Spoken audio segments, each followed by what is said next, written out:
you guys want to continue that sort of 1.25 pace? Are you looking specifically multifamily? I mean, right now, this is recording February of 23, so rates are pretty tough. Is it making things a little bit more difficult for you? I guess I saw it put well is that everybody from the buyer side thinks it's 2008 and everybody from the seller side thinks it's 2022, 2021, right? And so if you look at that on both sides of it, and that's true, right? So we either have to do two things, right? We either have to take lower returns, or the seller's got to be more realistic with pricing.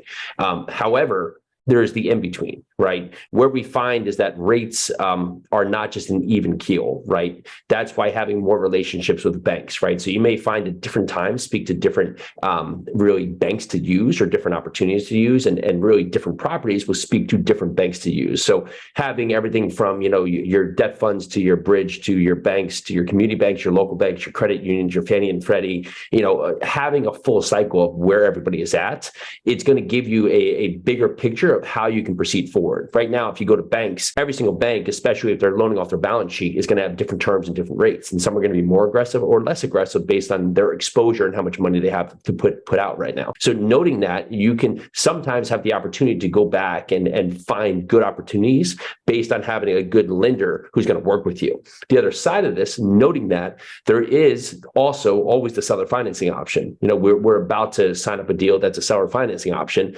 where it works for the seller. It works for us, and it gives us the opportunity to get in at a rate that beats the market right now, and get into a nice portfolio that's actually in our backyard. So when you look at those things, there's a lot of opportunities to put deals together if you understand how to make sure that you're looking to make sure you have all the tools, right? So if you come there and you need a hammer and all you have is a screwdriver, well, then that's going to be the tool you have. But if you can go out there and look at opportunities and say, okay, this opportunity either does or it doesn't, but what does help the deal? And if it helps the deal to a point that you can still have a conversation with the seller, cool. Okay, we'll look at it more. But if it doesn't, then we'll have to wait for the time to go into our favor. Oh, totally agree.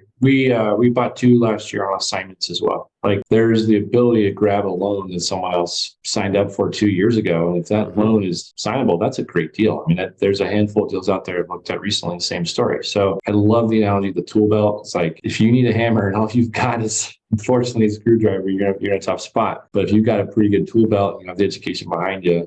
So I mean, that's always kind of the first thing. I always harp on education. Like, if you can read some books, listen to a million podcasts, that's the number one thing to build your tool belt to get started.